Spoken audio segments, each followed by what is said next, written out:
الصمد لم يلد ولم يولد ولم يكن له كفوا أحد قل هو الله أحد الله الصمد bismillahi rahmani rahim alhamdulillahi rabbil alamin wa sallallahu ala seydina muhammadin wa sallama asalaamualeykum mbokku téléspectateur u Dakar TV ñu ngi sant yàlla di julli ci yonent bi sallallahu alayhi wa sallam di gërëm yàlla ci kàttan gi mu ñu may wommataat ñu ba ñu ñëw fii janoog yéen fas yéene leen présenter seen émission bi ngeen bëggal seen bopp ñu di ko wax Sufiyanke ginnaaw bi ñu sante yàlla ñuy ñaan yàlla defal ñu lépp lu ñu fi waxtaanee muy njariñ loo xam ne képp ku dégg mu jariñ la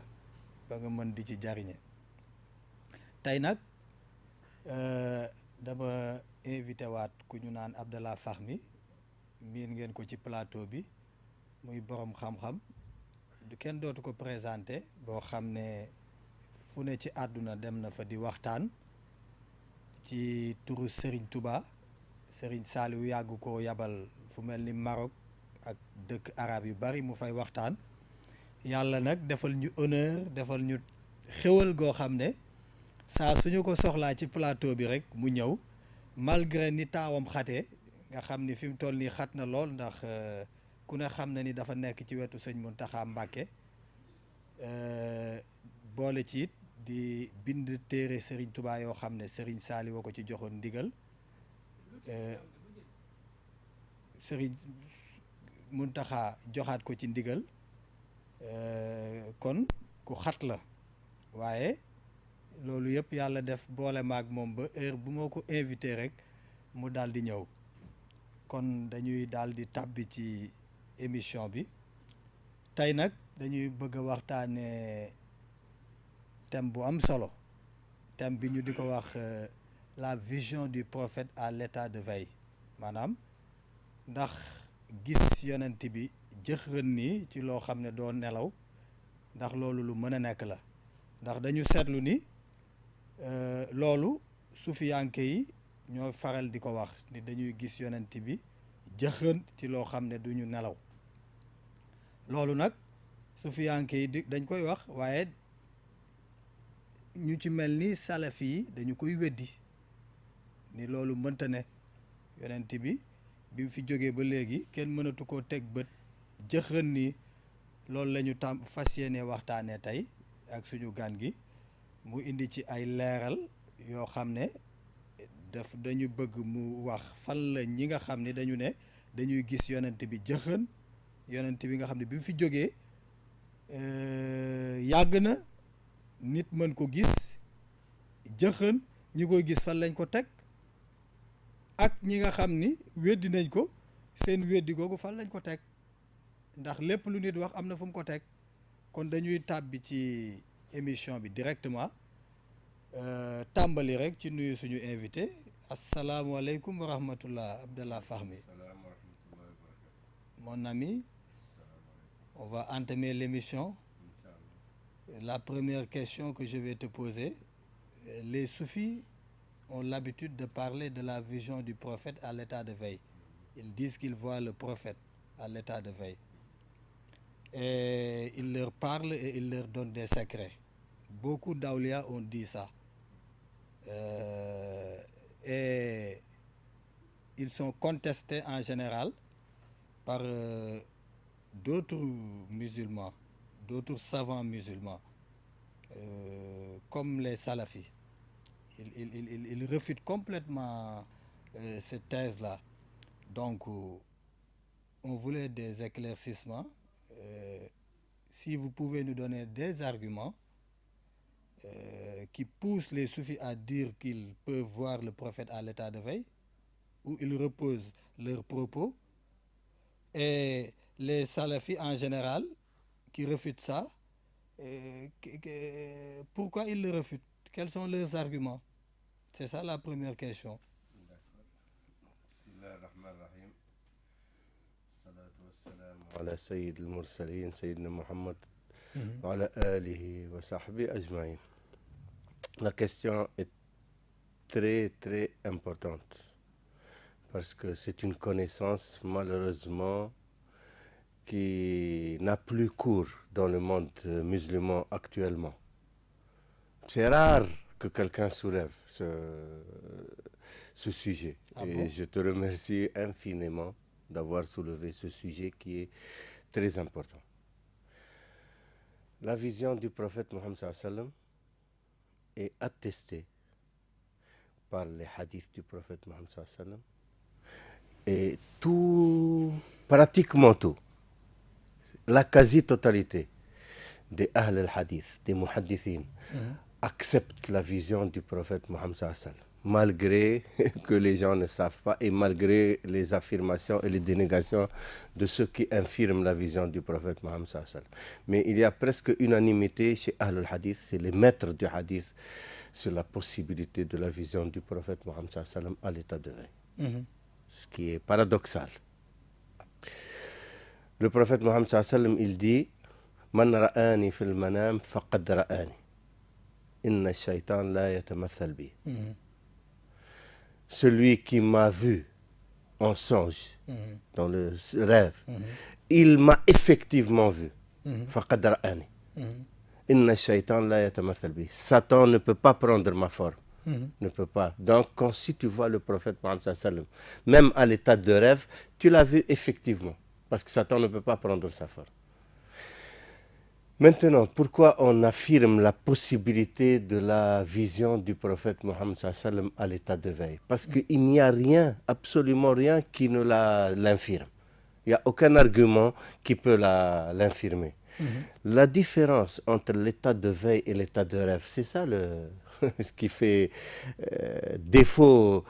Il y a un défaut de compréhension dans ce qui infirme. C'est ça qui allait être la deuxième Parce question. que où est la différence? C'est dans celui qui a vu, c'est pas dans la vision. La vision, qu'elle soit à l'état de rêve ou à l'état de veille, c'est pareil, puisque le prophète Mohammed sallam, il a dit celui qui m'a vu à l'état de rêve, il m'a effectivement vu. Donc la différence, c'est dans celui qui a vu. Quelqu'un peut le voir à l'état de rêve et l'autre à l'état de veille. Quelle est la différence, l'état de rêve et l'état de veille? L'état de rêve, tu dors, tu es en sommeil.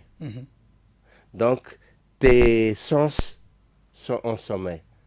Tu ne vois pas, tu n'écoutes pas, tu ne parles pas, tu ne touches pas, le toucher ne fonctionne pas, la vue ne fonctionne pas, lui. Donc, les sens sont en sommeil, en état de sommeil. Donc, et tu es donc dans un autre état où tes sens sont absorbés à l'intérieur de toi, ils ne sont pas à l'extérieur. Ils ne se déploient pas à l'extérieur de toi, ils sont à l'intérieur de toi. Et là, tu vois des rêves, tu peux voyager, aller à la Mecque, faire le pèlerinage dans le rêve, tu peux aller voir le Arish, le Kursi, tu peux voir beaucoup de choses, Lawh al-Mahfouz. Maintenant, l'état de veille, ce n'est pas tout le monde qui peut voir le prophète Mohammed sallam à l'état de veille. Il y a certains saints qui arrivent à l'état de veille de vivre le même état que l'autre vit en sommeil. Ils absorbent leurs facultés à l'intérieur d'eux, la faculté de la vue, de l'ouïe et tout. Ils sont dans un état de veille. Il est là, il le garde, il est là. Mais il est absorbé à l'intérieur de lui-même. C'est un état de concentration. Et ça, n'appartient pas à tout le monde. Donc, il y a des saints qui effectivement arrivent à vivre cet état et ils voient le prophète Mohammed dans un état second. Qui est un état de veille, effectivement, mais où leurs sens ne sont pas déployés à l'extérieur d'eux. Il est retiré en lui-même. C'est ça les techniques des soufis. Il y a même des moyens pour arriver à ça. Les soufis ont des moyens pour arriver. Donc, ce n'est pas tout le monde. Les soufis disent, chez nous, dans la corporation soufie, quelqu'un ne peut pas atteindre le degré de l'homme, Rijal, Maqam Rijal, les hommes spirituels, avant qu'il ne voit le prophète Mohammed sallam à l'état de veille. Donc c'est une réalisation, c'est un état de réalisation auquel accède. Ce n'est pas tout le monde. Maintenant, quelles sont les implications de cela? C'est ça qui est important. Quelles sont les implications de cela? C'est là qu'il y a contestation. Parce que celui qui conteste, effectivement, lui, il n'a pas essayé. Il ne connaît pas ces méthodes. Il pense que ça n'existe pas parce que lui, il ne les connaît pas. L'homme est toujours un ennemi de ce qu'il ignore, comme a dit Sayyidina Ali. Sayyidina Ali ibn Abi Talib, il dit il entre toujours en animosité avec ce qu'il ne connaît pas. Donc ceux qui contestent cela, ils ne connaissent pas. Ce n'est pas de leur compétence. Maintenant, ceux qui arrivent à cet état de voir le prophète Mohammed sallam à l'état de veille, généralement, ce sont les qutb qui arrivent à l'ultime station des saints. C'est pas tous les soufis? Non, c'est pas tous les soufis. Loin de là. C'est l'élite de l'élite. Okay. Il peut être investi par la fonction de qutb, il peut même avoir atteint la station, mais il n'occupe pas la fonction. Mais il arrive à la réalisation suprême. La réalisation suprême, c'est de voir le prophète Mohammed sallam à l'état de veille. Parce qu'il n'y a plus d'intermédiaire maintenant pour connaître l'enseignement et la révélation, l'enseignement du prophète et la révélation. C'est le prophète Mohammed sallam. Par exemple, directement. Tu t'instruis directement. Par exemple, l'un des plus grands cheikhs du Tassaouf, qui a vécu récemment, en même temps que Cheikh Ahmed Tijani. Cheikh Ahmed Tijani voyait le prophète Mohammed sallam à l'état de veille. Cheikh Abdul Qadir Jilani, Cheikh Aboul Hassan Chadli, les qutb. Cheikh Ahmadou Bamba, on va en venir. C'est plus encore, je vais t'expliquer des choses en Mauritanie que c'est connu. Les Mauritaniens, c'est des références en la matière théologique, comme dans le fiqh, comme dans la langue arabe, comme dans le tasawwuf. Donc on va venir à Cheikh Ahmadou Bamba.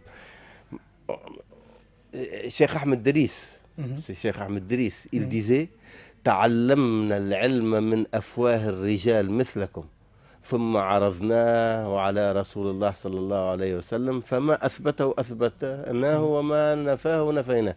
On a appris la science de la bouche des hommes comme vous, puis on l'a exposé au prophète Mohammed sallallahu alayhi wa sallam. Ce qu'il a affirmé, on l'a affirmé, ce qu'il a nié, on a nié. Il y avait des gens, et c'était un maître du hadith, Sidi Ahmed Driss. Les maîtres du hadith comme Jalaluddin Suyuti, comme Sha'rani, comme Ibn Arabi al-Hatimi, ils disaient ça.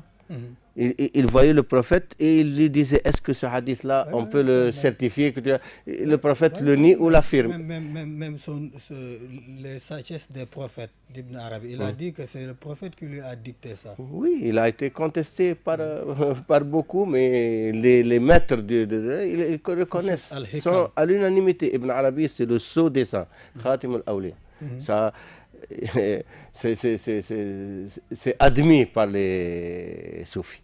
Et Cheikh al-Akbar, le plus grand des cheikhs. Beaucoup de cheikhs le revendiquent. Oui, mais ils n'ont pas les arguments. Ils peuvent tu sais, c'est les disciples généralement qui veulent toujours que leur cheikh occupe toutes les fonctions dont ils entendent. Ils ne connaissent même pas des fois ce que c'est. Quand tu dis Khadim al-Awliya, ils ne savent pas ce que c'est. Ils pensent que ce n'est pas le dernier des saints. Ce n'est pas le sceau des saints qui a clos la sainteté, comme Khatim al-Anbiya qui a clos. Non, le sceau des saints, c'est celui qui a scellé la science des saints. Celui qui vient, il doit puiser en lui. C'est dans Futuhat al-Makkiyya, c'est clair. Bon, on va y venir une autre fois. En tout cas, la vision à l'état de veille du prophète Mohammed sallallahu alayhi wa sallam, Cheikh Abdul Qadir Jilani, le premier qui l'a dit ouvertement. Avant, les soufis vivaient ces réalités et il était prudent avec les autorités, avec tout, parce qu'il y a eu le problème de halaj. Tu sais, le soufisme est passé par plusieurs étapes. Il y a eu l'étape de halaj qui a marqué la conscience soufie. Les gens commençaient, parce qu'il a divulgué des mystères et des secrets qui ne devaient pas être sortis. Les soufis vivaient, c'est des états de réalisation qu'il faut vivre. Alors, après, Junaïd avait donné à la science du tasawuf une certaine orthodoxie qui est restée adoptée, qui a été adoptée par la quasi-totalité des soufis. Après, il y a eu Abu Talib al-Makki, Qushayri avant, Risala, qui conseillait les soufis sur vraiment les règles du tasawuf et tout, parce qu'il y a eu des abus et tout. Après, Abu Talib al-Makki, Qut al-Qulub. Après, Ghazali, dans Ihya Ulum al-Din et Munqidh min al-Dhalal et tout, il a maintenant harmoniser la science du tasawwuf, le fiqh, le tasawwuf, le tawhid. Donc, il a revivifié les sciences islamiques. Ihya Ulumuddin. Après cela, il y a eu Cheikh Abdul Qadir Jilani. Cheikh Abdul Qadir Jilani, on peut dire que c'est lui le premier qui a donné les fondements des tariqas. La première tariqa presque à large échelle publique, parce qu'avant c'était une histoire d'élite. Les soufis c'était une élite, une corporation, tarifa. Après c'était ouvert. La tariqa c'est devenu, maintenant il y a des gens qui font allégeance au cheikh, mais ils travaillent. Son métier de tisserand ou d'artisan et tout, mais ils ne versent pas dans la science. Et ça a donné problème à beaucoup de gens. Ils disent, les soufis. Alors que Aboul Hassan Chadli, un jour, un faqih est venu le voir, il lui a dit, mais vous, les soufis, vous n'apprenez pas à vos disciples le fiqh, la grammaire arabe. Et il dit, nous, quand quelqu'un il vient, il pêche dans la mer les poissons, on ne va pas lui dire laisse ça, il vient prendre le fiqh et la grammaire, qui va nourrir sa famille. Ou l'autre il est charpentier ou il est agriculteur, on lui dit viens. Non, on lui dit, on lui apprend l'éthique, d'être honnête, d'être sincère, d'être pieux, d'être... La science, ce n'est pas tout le monde qui doit apprendre les sciences. Ça, c'est un problème de compétence. Là, les soufis étaient ouverts donc, au public. Mais Cheikh Abdul Qadir Jilani est le premier qui a dit ça. Il a expliqué. C'est le prophète Mohammed sallam qui lui a donné l'ordre d'avoir une tariqa pour guider les gens vers Allah et son prophète. Donc on n'ouvre pas une tariqa de soi-même. C'est lui qui l'a dit pour la première fois. Voilà. On n'ouvre pas une tariqa de soi-même. Tu vois, tu viens dans l'islam, tu ouvres une voie. Qui t'a autorisé? Il faut que tu aies l'autorisation du prophète Mohammed sallam. C'est ça les implications de l'état de veille. Tu ne peux pas ouvrir une tariqa dans l'islam sans que tu vois le prophète Mohammed sallam à l'état de veille. Donc tu vois, chez les soufis, c'est une condition. Ce n'est même pas une question de possibilité ou non. Chez les théologiens ou chez les faqih, pour eux, c'est un problème, est-ce que c'est possible ou non. Mais chez les soufis, c'est un problème d'expérience. On ne peut pas avoir une tariqa sans que tu vois le prophète Mohammed à l'état de veille qui te donne l'autorisation. Mais est-ce que c'est seulement les khutbous qui sont les fondateurs de tariqa qui arrivent à voir le prophète à l'état de veille? Non, ils peuvent avoir, mais sans ouvrir. Par exemple, Cheikh Mukhtar Kunti, il voyait le prophète Mohammed sallam. Il n'a pas ouvert de tariqa. Il voyait le prophète Mohammed sallam à l'état de veille. Il préférait revivifier la Qadiriya, rester dans le sillage de Cheikh Abdul Qadir Jilani, parce qu'il aimait tellement Cheikh Abdul Qadir Jilani, mais il pouvait ouvrir une tariqa. Si le prophète lui avait donné l'autorisation ou s'il avait demandé l'autorisation. Quand tu vois le prophète, tu n'as plus d'intermédiaire entre toi et le prophète. Donc tu vas donner aux musulmans le vrai enseignement du prophète. Donc il t'autorise le prophète à donner son enseignement. C'est ça la tariqa, c'est ça la tariqa qadiriya, c'est ça la tariqa shadiliya, c'est ça la tariqa tijaniya. C'est ça Cheikh Ahmadou Bamba le mouridisme. Cheikh Ahmadou Bamba, il a vu le prophète Mohammed sallam à l'état de veille qui lui a donné l'autorisation. Et lui-même il dit Shafahani Rasulullah. Le prophète Mohammed sallam m'a dit oralement. Rabbi ashabaka bil himma wa la turabbihum bid darsi faqat. Éduque tes compagnons par la himma, la volonté spirituelle, et non seulement par l'enseignement didactique. C'est ça qu'a commencé sa mission. Après, il voyait souvent le prophète Mohammed sallam, Cheikh Ahmadou Bamba. Ahmadou Bamba, c'est un cas, parce qu'en Mauritanie, comme je te dis, où cette science est connue, je te dis, Cheikh Mokhtar, quand il voyait le prophète Mohammed sallam de veille, beaucoup en Mauritanie voyaient. Donc, il y avait aussi une contestation de certains, de tendance salafie, alors il y avait un débat. Est-ce que c'est possible de voir le prophète Mohammed sallam ou non? Alors ils se sont réunis, un groupe, les uns contestés et les autres affirmés. Ils ont dit on va demander à Cheikh Ahmadou Bamba de nous départager. Parce que Cheikh Ahmadou Bamba, jusqu'à aujourd'hui, c'est l'autorité principale en Mauritanie. Personne en Mauritanie ne recuse les paroles de Cheikh Ahmadou Bamba. Si Cheikh Ahmadou Bamba a dit quelque chose, tout le monde l'accepte. Tous les savants confondus, toutes les tariqas confondues, toutes les tendances confondues. Parce qu'ils l'ont vu, ils l'ont éprouvé. Tu sais, c'est des vérificateurs, les Mauritaniens. Les savants mauritaniens, surtout de l'époque. Même pour une faute de grammaire, ils ne te lâchent pas. Même si tu lis une lecture du Coran, par exemple, la récitation de Warsh ou de Hafs, et tu te trompes dans le Mad ou le Qasr, il t'arrête, il ne te lâche pas. Ils sont des vérificateurs très... Donc, ils l'ont eu avec les expériences avec Cheikh Ahmed Bamba et ils l'ont reconnu sans aucune réserve, sa suprématie intellectuelle, spirituelle et linguistique. Alors, ils sont venus voir Cheikh Ahmed Bamba. Ils lui ont demandé est-ce qu'il est possible de voir le prophète Mohammed sallam à l'état de veille, comme certains l'affirment. Cheikh Ahmed Bamba leur répond. Il dit la vision du prophète Mohammed sallam a été attestée par des hommes probes, compétents, justes, qui étaient reconnus par les savants de leur époque, comme Cheikh Abdul Qadir Jilani, comme Abul Hassan Shadli, comme l'imam Abdullah Sha'rani, Jalaluddin Suyuti, et qui ont affirmé cela. Il est impensable que des illustres personnalités dont les compétences sont reconnues se soient liguées pour perpétuer un mensonge aussi grave. Et ils n'ont pas vécu dans la même époque. Donc, on ne peut que l'admettre. On dit, cet argument est valable. On ne peut pas accuser tous de mentir sciemment, de perpétuer un mensonge, alors qu'ils sont reconnus pour leur probité et pour leur thiqa, udul. Ils sont reconnus, même leurs hadiths sont pris en considération. Des maîtres du hadith comme Suyuti, comme ça. Alors ils sont partis.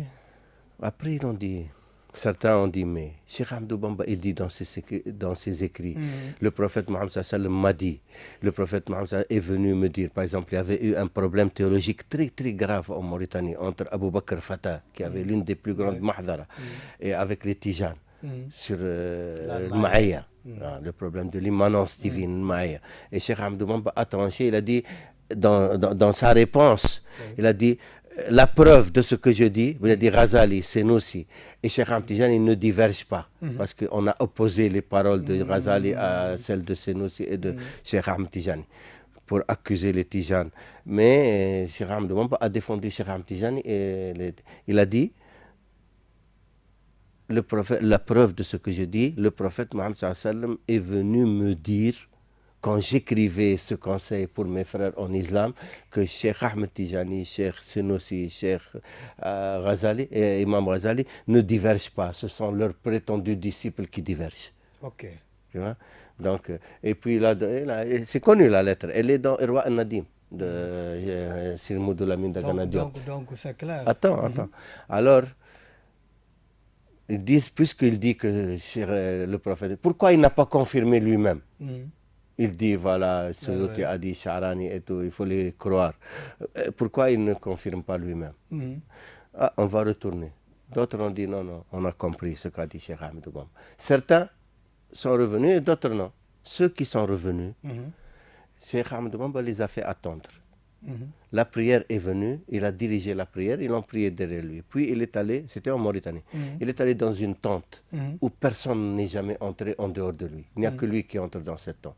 Il a demandé qu'on lui amène les Mauritaniens dans la tente, on les laisse devant la tente pour il entre et partir. Personne n'entre. Alors, quand ils sont entrés dans la tente, ils ont tous vu le prophète Mohammed sallam assis sur le lit et Cheikh Ahmed Bamba par terre. Il était ébahi comme ça, stupéfait. Alors, Cheikh Ahmed Bamba a demandé au prophète Mohammed sallam de prier pour eux. Il a prié pour eux, après il a disparu, il ne le voyait pas. Depuis ce jour, personne en Mauritanie ne conteste ça. Et cette histoire-là, une fois, je racontais ça à Madinba. Madinba, c'est le secrétaire général de l'OMVS, c'est un ministre mauritanien, il vit au Sénégal. Et quand je lui ai dit, il m'a dit, Cheikh Hamda Ould Tah, Cheikh Hamda Ould Tah, c'est lui le responsable des savants en Mauritanie, de la Ligue des savants. C'est lui le directeur de la Ligue des savants en Mauritanie. Il est très connu, c'est une autorité dans le fiqh, dans toutes les disciplines de l'islam. Il m'a dit, il m'a raconté la même histoire. Cheikh Hamda Ould Tah. Elle est connue, parce que celui qui m'a raconté, c'est un des Beni Daïman. Il m'a dit, elle est connue chez les Beni Daïman, mais il y a beaucoup de choses chez Ahmed Bamba, il n'ose pas le dire. Pour que les gens ne contestent pas, leur arrivent des problèmes. Donc, pour comprendre que la vision du prophète Mohammed, c'est une donnée fondamentale. Et à défaut, les gens l'ont occulté, il divague dans des problèmes mineurs du fiqh, du garam.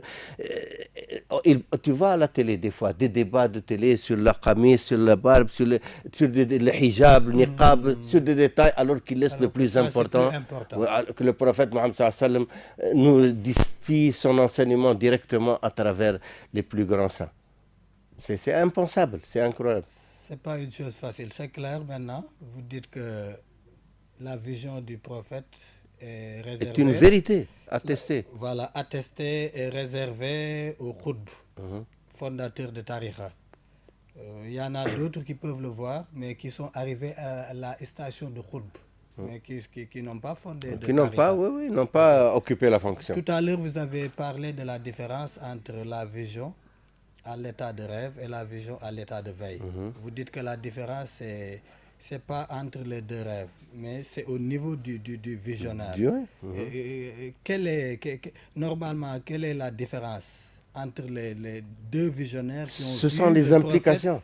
Quelles sont les implications qui font que la vision à l'état de rêve soit égale à la vision à l'état de veille? Une vision à l'état de rêve, ça te concerne toi.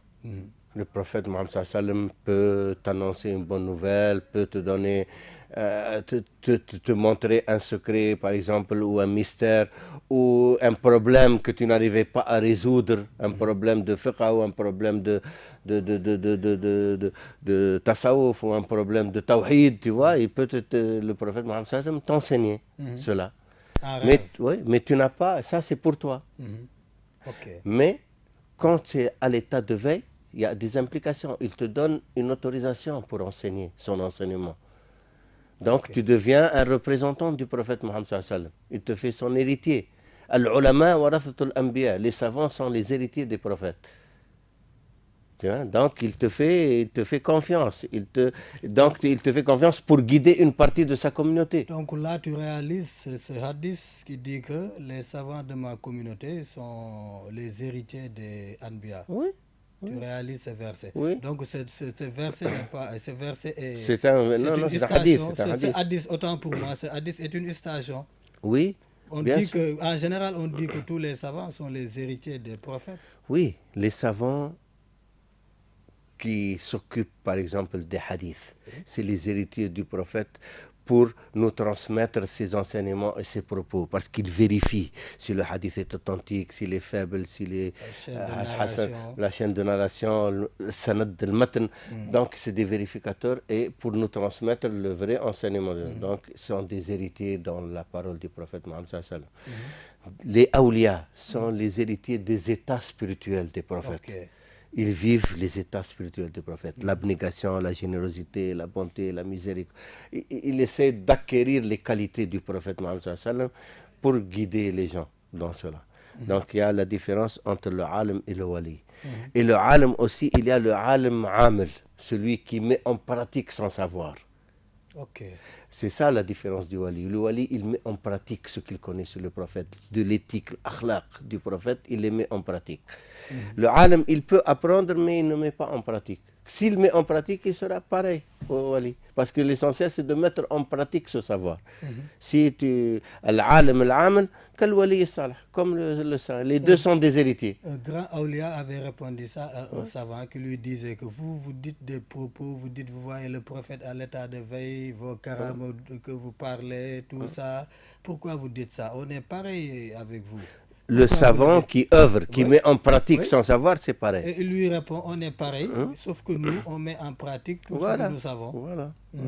Pour encore un argument, pour les salafis, par exemple, qui contestent cette vision, parce qu'ils ne connaissent pas. Il y avait un des plus grands savants de l'islam. On l'appelle le sultan des savants, l'Izz ibn Abd Salam. C'est un mujtahid reconnu par toutes les écoles du fiqh, par les malikites, comme par les shafi'ites, comme par les... Un jour, on lui a posé cette question, dans une assemblée de savants, des fuqaha, dans l'assemblée de l'imam Ibn Daqiq al-Aid, qui était l'imam de l'Égypte de l'époque. Et l'Izz ibn Abd Salam vivait en Syrie, après il est parti en Égypte, c'est devenu lui le sultan des savants. Même Ibn Daqiq al-Aid est devenu son élève. Alors, il y a certains savants qui ont posé la question. Il dit, que dit le Cheikh Azz ibn Abd Salam à propos de la vision du prophète Mohammed sallallahu alayhi wa sallam à l'état de veille? Il a dit, qu'est-ce que vous dites de votre cheikh qui est là, Ibn Daqiq al-Aid, qui était le plus grand savant de l'époque en Égypte? Il dit, qu'est-ce que vous dites de votre cheikh là, qui est là?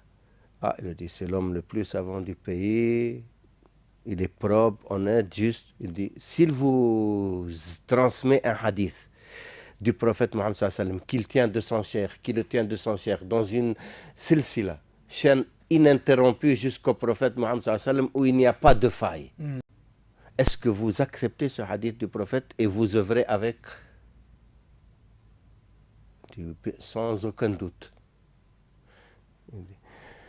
La vision du prophète Mohammed sallallahu alayhi wa sallam a été à l'état de veille, a été attestée par des maîtres qui sont 1 million de fois plus savants que votre cheikh qui est là, et qui sont plus propres et plus justes et plus intègres, et qui sont reconnus par tous, comme Cheikh Abdul Qadir Jilani, comme Abou Hassan Chadli. Que représente votre cheikh devant eux? Alors, ils ont attesté cette vision. Comment vous pouvez les contredire? Alors qu'un hadith qui vous a été rapporté par une chaîne dont vous ne connaissez pas la quasi-totalité des narrateurs, et vous faites confiance à votre cheikh. Pourquoi vous ne faites pas confiance à eux qui sont plus intègres et plus propres que votre cheikh? Ils l'ont affirmé. Il faut croire. Personne ne peut. Et l'Azz ibn Abd Salam, même Ibn Taymiyyah ne le conteste pas, il le reconnaît comme le sultan. Tous les savants, salafis et soufis, le reconnaissent. Donc, je te dis, il y a une unanimité sur la vision du prophète Mohammed sallallahu alayhi wa sallam. Maintenant, c'est les nouvelles tendances du wahhabisme et tout qui ont détruit tout ce savoir. Pour eux, tout cela, c'est parce qu'ils veulent prendre le leadership du monde musulman. Hein? Donc, il évacue tout le savoir de l'islam. C'est comme s'il n'y avait pas de savant depuis le prophète jusqu'à Mohammed Abdul Wahhab. Il n'y a une accord d'importance qu'Ibn Taymiyyah et peut-être Ibn Qayyim Jawziyya. Donc, alors qu'Ibn Taymiyyah et Ibn Qayyim Jawziyya aussi affirment la vision du prophète à l'état de veille. Oui, mais tous les savants presque. Pourtant, les salafis sont des disciples d'Ibn Taymiyyah. C'est eux qui se disent, mais si tu lis Ibn Taymiyyah, il faut le lire toi-même, Ibn Taymiyyah. Ibn Taymiyyah, il est plein de contradictions. Des fois, il peut affirmer des choses dans le sens des soufis. Il est lui-même, il est qadr. Lui-même, il est qadr. Sa famille est qadr, lui-même est qadr. Et il appelle le prince des saints, Cheikh Abdul Qadir Jilani. Pour lui, c'est le prince des saints. Donc, et il avait beaucoup de ses amis soufis et tout. Il a de très beaux écrits sur le tasawuf. Ah bon? Ah oui. Mais des fois, quand il est en polémique, il peut attaquer sur un bon, il attaque Ibn Arabi. Quelles sont les techniques? Tout à l'heure, vous avez parlé des techniques qui vont te permettre de voir le prophète à l'état de veille ou en rêve. Quelles sont les techniques pour arriver à ça? Il y a des techniques connues. Et la plus éloquente et la plus puissante des techniques, c'est la prière sur le prophète Mohammed sallallahu alayhi wa sallam. La prière sur le prophète Mohammed sallallahu alayhi wa sallam et les louanges sur le prophète Mohammed sallallahu alayhi wa sallam. C'est la technique la plus puissante. Ça, c'est... Tout le monde l'a affirmé. L'imam Senussi, comme et Cheikh Ahmed Bamba est la preuve vivante. Donc, c'est pour ça que... il a dépassé tout le monde par ses louanges sur le prophète et par ses prières sur le prophète. Et il voyait constamment le prophète Mohammed. Il y a d'autres techniques pour le voir? La plus puissante, c'est la prière sur le prophète. Incontestablement, parce que c'est dans le Coran le fondement. Inna Allah wa malaikatahu yusalluna ala an-nabi ya ayyuhalladhina amanu sallu alayhi wa sallimu taslima. Allah et ses anges prient sur le prophète. Allah et ses anges prient sur le prophète. Oh vous qui croyez, priez sur lui et saluez-le les meilleures salutations. C'est une injonction divine. Et les awliya se sont attelés à la tâche. Voilà, parce qu'ils sont intelligents. Ils ont surpassé tout le monde. Voilà, ils sont intelligents. Tout le secret au prophète Mohammed. Voilà. C'est le secret de la spiritualité. C'est le secret de la spiritualité. C'est le prophète Mohammed sallallahu alayhi wa sallam. Comment tu peux accéder à Allah sans le prophète Mohammed sallallahu alayhi wa sallam? C'est impossible. C'est pas impossible, mais tu vas peut-être te créer des problèmes énormes. C'est lui Si, bien sûr que c'est possible. Comment? Hein? Avant le prophète Mohammed sallallahu alayhi wa sallam, il y avait des gens qui accédaient. Non, quand le prophète est venu. Oui, mais ça c'est un autre débat, je ne voudrais pas le soulever. D'accord. Mais Allah est partout et il peut communiquer avec qui il veut. Pourquoi on veut circonscrire Allah à notre entendement, à Tu as notre... ouvert un débat très Oui, important. c'est un débat de... Allah est infini et ses ressources sont infinies. Et ses manifestations sont infinies, ses théophanies sont infinies. Chacun peut les circonscrire d'après son entendement. Ok. Donc on ne peut pas limiter. On dit aussi que celui qui arrive à voir le prophète Mohammed, si le awliya arrive à voir le prophète, il ne sera plus dégradé. Il y a des awliya qui disent ça. En Est-ce principe. que cette vision c'est à l'état de rêve ou à l'état de veille? Non, si c'est à l'état de veille peut-être, pas à l'état de rêve, il peut quelqu'un... Parce que tu sais, on n'est jamais à l'abri de la ruse divine, jusqu'à la mort. Et Satan est en train de... Avant que l'âme ne quitte ne sort, Satan va te tenter. Donc il ne faut jamais penser que quelqu'un est à l'abri de la ruse divine. Pourtant, les soufis disent ça, celui qui voit le C'est prophète, pas les il soufis. devient un saint parfait. Non. Ah non, bon? non. Si à l'état de veille, c'est différent. À l'état de veille, même des enfants peuvent voir le prophète. Ici à Touba, il y a beaucoup d'enfants qui voient à Touba. Moi, j'ai vu le prophète Mohammed sallallahu alayhi wa sallam à l'état de rêve beaucoup de fois. Oui. Non, et ça, à l'état de rêve, c'est une aide qu'Allah te donne. Le prophète se manifeste à toi. Tu sais, pour entrer dans un sujet assez métaphysique, c'est quoi le rêve et c'est quoi l'état de veille? Et c'est quoi celui qui voit et c'est quoi l'être humain? L'être humain, il est composé de corps, d'âme et d'esprit. Jism, nafs, ruh. Le corps, là, c'est une enveloppe charnelle. L'âme et l'esprit ont besoin du corps pour évoluer dans le monde terrestre, dans ce monde à 4 dimensions. Non? Il y a 3 dimensions de l'espace et une du temps dans laquelle on évolue. Donc, il faut le corps. Maintenant, la mort, c'est quoi? C'est la dissociation du corps et de l'esprit. L'esprit, il n'appartient pas à ce monde. Il a échoué dans ce monde-là pour remplir une fonction par ce corps-là. Donc, c'est une mission qu'il a sur Terre. L'âme, c'est l'interface qui permet à l'esprit de communiquer avec le corps. Parce que l'esprit, c'est lumière et le corps, c'est matière. C'est matière organique. Et ruh, l'esprit, c'est de la lumière. Donc, ils ne peuvent pas interréagir. Il faut une interface qui capte la lumière pour la transformer en énergie qui va alimenter le corps. C'est ça l'âme, c'est une interface, un nafs. Maintenant, nafs, si elle est attirée par le corps, par le charnel, par les désirs et les tentations que tu vois là, par les sens, le toucher, la vue, lui, elle va être corrompue. Elle va vivre comme un état animal, ou pire encore. Non? Elle va penser qu'à l'animal, il ne pense qu'à manger et au sexe. Non? Qu'est-ce qu'il fait l'animal? Il mange, il se reproduit, il dort. Non? Il n'invente pas, il ne crée pas, il ne cherche pas qui l'a créé ou qui l'a... Donc, ou l'âme se laisse corrompre et devient comme un animal, ou elle se laisse influencer par l'esprit et elle se spiritualise. N'est-ce pas? Donc, maintenant, c'est ça la réalisation spirituelle, d'essayer de se réaliser spirituel, de se détacher de l'attraction terrestre. Les 4 ennemis de l'homme, le nafs, le hawa, dunya, le shaitan. Satan, il te fait des suggestions. Ton âme, elle est attirée par le désir, la volupté, le plaisir. Et la passion t'entraîne vers les guerres, ou vers la bravoure, le courage, ou vers la lâcheté, vers la cupidité. Et nafs, la hawa, dunya, et le monde, il est là avec ses artifices pour te captiver. En te détachant de cela, tu te spiritualises et tu vis des choses que les autres ne vivent pas parce qu'ils n'ont pas fait ce parcours, ils n'ont pas essayé cela. C'est ça, le soufisme, c'est une expérience.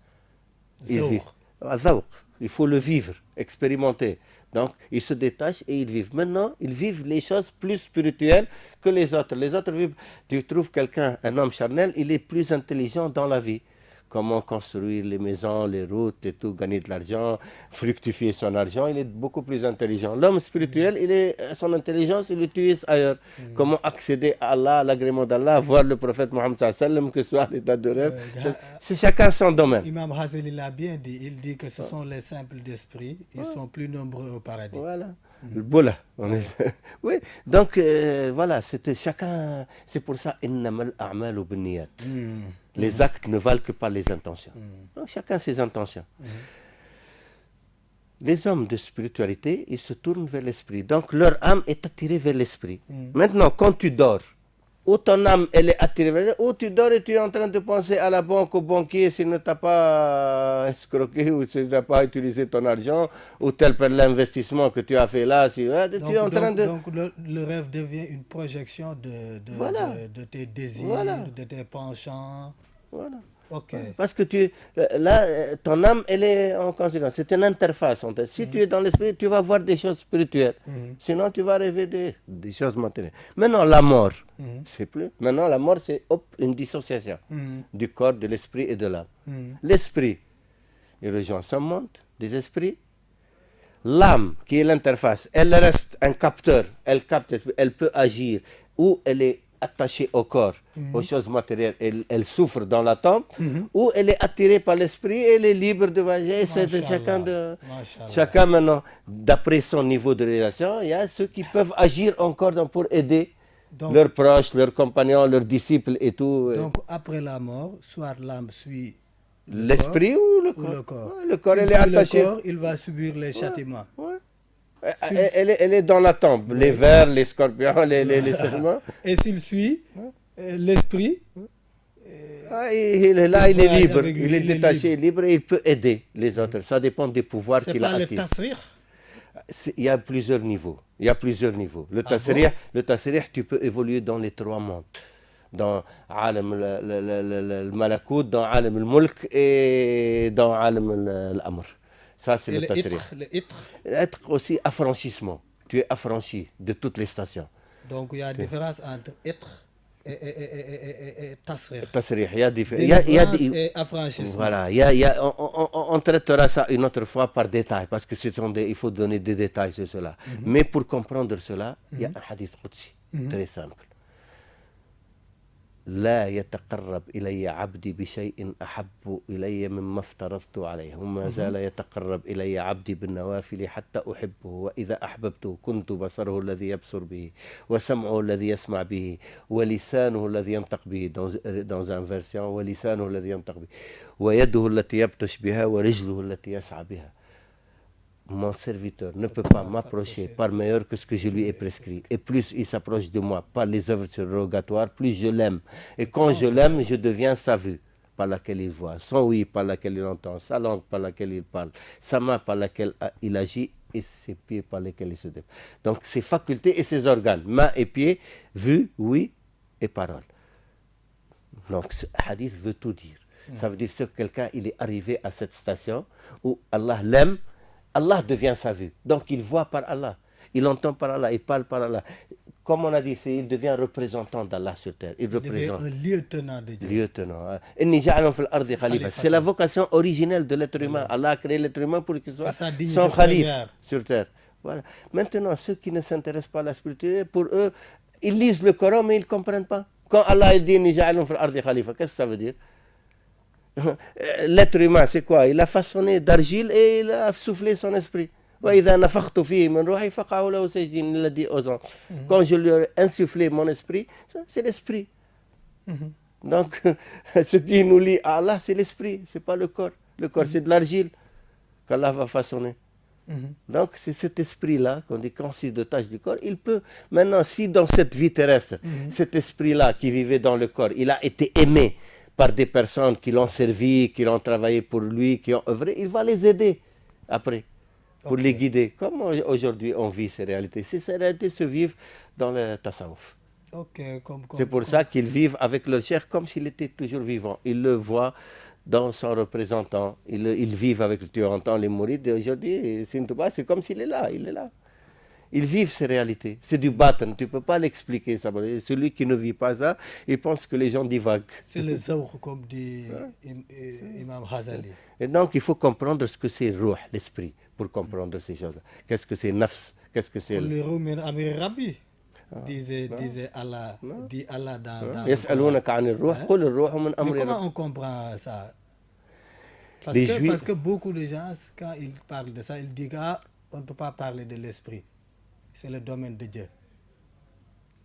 D'autres, les soufis par exemple, quand ils disent que c'est l'ordre de Dieu, Amr Rabbi, s'ils disent ça, ils disent que c'est un secret de Dieu, mais Allah peut te montrer quelque chose, des aspects de l'esprit. Les soufis en parlent. Abdul Aziz Dabar en parle. Imam Ghazali en parle. Beaucoup de soufis en parlent. Est-ce qu'ils ont le droit d'en parler ou non? Il n'y a aucune interdiction d'en parler, mais c'est dans le Coran. Yas'alunaka 'anir ruh. Ils t'interrogent sur le ruh. Parce que les Juifs étaient venus à la Mecque, les gens de la Mecque sont venus les voir pour leur dire donnez-nous une réponse définitive sur Mohammed. Il se dit prophète. Vous avez eu des prophètes avant, vous avez eu le livre sacré. Moïse, Allah lui a parlé, vous connaissez ces réalités. Dites-nous, est-ce que Mohammed est un prophète ou non? Il prétend à la prophétie. Alors ils leur ont dit, les Juifs, demandez-lui des questions. S'il vous répond, c'est un prophète. S'il ne répond pas, c'est pas un prophète. Et dans les questions, il y avait le roi. C'est quoi le roi? Alors Allah lui répond dans le Coran, il lui dit Yas'alunaka 'anir ruh faqul ar-ruhu min amri rabbi. Il t'interroge au sujet de l'esprit, du ruh. Dis-leur, l'esprit est de l'ordre, l'impératif du Seigneur. Donc la réponse, elle est assez fermée. Parce que les gens se traduisent comme une interdiction d'en parler. Ils disent que le prophète, comme le prophète ne parlait pas de l'esprit, Allah l'a défendu, il a interdit d'en parler. C'est les gens littéralistes. C'est les gens littéralistes. C'est les littéralistes. Ils disent que le prophète n'en savait rien, personne ne... Comment ne savait rien? Ça, c'est absurde. Ceux qui disent ça, ils sont absurdes. C'est de l'absurdité. Parce qu'il y a des disciples du prophète qui parlent de l'esprit. Non, écoute. Le prophète Mohammed leur a répondu à leur mesure. Il dit نحن معشر الأنبياء أمرنا أن نخاطب الناس حسب عقولهم وأن ننزل الناس منازلهم. Nous, la communauté des prophètes, on nous a ordonné de parler aux gens à la mesure de leur entendement et d'honorer chacun à la mesure de son rang. Donc il a parlé à la mesure. Et Allah lui a sifflé يسألونك عن الروح قل الروح من أمر ربي. Dis, le ruh, l'esprit, est de l'ordre du Seigneur, de l'impératif du Seigneur. Maintenant, min amri rabbi, ça, chacun va comprendre que la langue arabe est une langue polysémique. C'est pas chacun a les mêmes compétences et le même entendement. Ceux qui, littéralement, ils pensent que c'est de l'ordre du Seigneur, donc tu n'as pas à t'en mêler, toi et tout, c'est leur compréhension littéraliste. Et ceux qui comprennent de l'ordre, ça veut dire, elle est de l'ordre de alam al-amr. Parce qu'il y a Alam al-Amr, Alam al-Khalq, n'est-ce pas? Ça, c'est la création. Alam al-Amr, c'est appartient à Dieu. C'est là que l'ordre dit. Parce que tout vient, d'où vient de l'ordre divin? Tout vient de l'Amr. C'est quoi l'Amr? L'Amr, c'est kun. L'Amr, l'ordre créateur, c'est kun. Innama amruhu. Idha arada shay'an yaqul lahu kun fayakun. Son impératif, quand il veut quelque chose, il lui dit soit il est. Et il y a l'Amr al-Shar'i.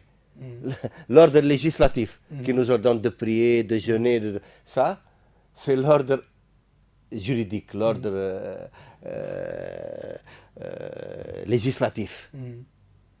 Mais l'ordre cosmique avec lequel Allah a créé le cosmos, c'est le kun. Donc, ça fait partie du kun, avec lequel il crée Allah, ce qu'il veut. C'est ça ce que ça veut dire. Allah donne l'esprit, son souffle, et il devient... Quand il a créé Adam, il dit وَإِذَا نَفَخْتُ فِيهِ مِنْ رُوحِ Sayyidina Isa, Ruhullah, وَكَلِمَتُهُ الَّذِي أَلْقَى فِي مَرْيَمَ. Son esprit et son... Quand il veut insuffler Il se présente à nous comme Allah veut, dans un personnage comme Sayyidina Isa ou comme Sayyidina Adam. Adam, c'est de l'argile, non? C'est pas de l'argile qu'Allah- Si. Voilà. Il s'est présenté à nous et de lui est sortie toute l'humanité. Donc, le ruh, ça veut dire c'est ce qui nous lie à Allah. C'est ce qui fait vivre ce monde-là. Sans ruh, comment il vit le monde? Maintenant, moi, si on montait, je suis là vivant, je parle. Mais si je suis mort, je suis allongé là, je n'entends pas, je vois le ruh, il est sorti. Quelle est la différence entre moi et une bûche morte ou un cadavre? Aucune différence. Après, tu viens, tu vas trouver de la poussière. Tout devient, que ce soit une bûche ou que ce soit moi, on va devenir de la poussière. Non? Allah, à moins qu'Allah préserve le corps. Le corps des saints sont préservés. Les prophètes sont préservés. Donc, ça, c'est une autre Les question. martyrs aussi. C'est ce qu'on vient maintenant à la vision du prophète Mohammed sallallahu alayhi wa sallam. Quand les gens, leur seul argument est de dire comment il est enterré à Médine, et tu le vois à l'état de veille ailleurs et tout. C'est là le seul argument. Pour eux, c'est un niveau trop terre à terre. Voilà, c'est un problème pour eux de logique. Logiquement, il ne peut pas être à Médine enterré et tu le vois là vivant. Pour eux, c'est un problème comme ça. Alors que la logique n'a rien à voir puisque ça fait partie des miracles et des karamates qui n'ont rien à voir avec la logique. On suspend les lois de la nature. Clair. Maintenant, quand tu vois le prophète Mohammed, ce n'est pas son corps que tu vois qui est à Médine. C'est son image. Comme aujourd'hui, je peux être là avec l'hologramme, on peut projeter mon image à Sydney, à Vancouver et à Tunis et en Égypte. C'est pas sa chair que tu vois. C'est une image. Mais c'est lui. Parce que Satan ne peut pas prendre son image. Et c'est sa vraie réalité même que tu vois. Oui, voilà. C'est ça vrai, c'est le roi. Et c'est ce qui est essentiel. C'est le roi. C'est on dit, c'est ce cas, il faut comprendre ce que c'est le roi. C'est clair comme de l'eau de roche. Voilà. On m'a fait signe que le temps est fini. Alhamdulillah. Le débat a été passionnant. On n'a même pas vu le temps passer. J'espère que les téléspectateurs vont profiter. J'espère, ça va les aider beaucoup à comprendre. Tu vas faire tes salutations, on va lever le débat. Inch'Allah. Mais je te remercie beaucoup d'avoir soulevé ce sujet très très important parce que celui qui le comprend, il sait où trouver sa guidance. Le problème, c'est de la guidance. Tu suis quelqu'un qui tient directement son enseignement du prophète Mohammed sallallahu alayhi wa sallam. Cheikh Ahmadou Bamba, il disait en Mauritanie, vous n'avez pas, ceux qui se rattachent à moi, n'ont pas à attendre longtemps le jour du jugement. Parce que entre Allah et moi, il n'y a que le prophète Mohammed sallallahu alayhi wa sallam. Vous n'avez pas à attendre longtemps. C'est simple, tu tiens l'enseignement le plus direct du prophète. Alors que les autres, ils vont chercher, tel a dit ceci, l'autre l'a contredit et tout, et puis tu lui demandes un sujet, il t'amène 36 réponses sans trancher dans l'une. Le temps est fini. Voilà. Jërëjëf. Merci beaucoup. Mbokku téléspectateurs yi émission bi jeex na ñu ngi santaat ñëpp di gërëm ñëpp di leen yëgal ne leen dinañ yeggali émission bi mais bii pas day doon la vision divine, la compréhension de la vision divine, mushahada. ñu ngi sant ñëpp di gërëm ñëpp di leen jox dig daje semaine prochaine. ñu ngi waajal ay émission yu am solo ci koor gi, na ngeen ko xaar incha allah. dinañ ci dugg ci les secrets du jeûne, asrar as-sawm, dinañ yokk waxtu yi ak bés yi incha allah. wassalaamu aleykum wa rahmatullah. jërë ngeen jëf.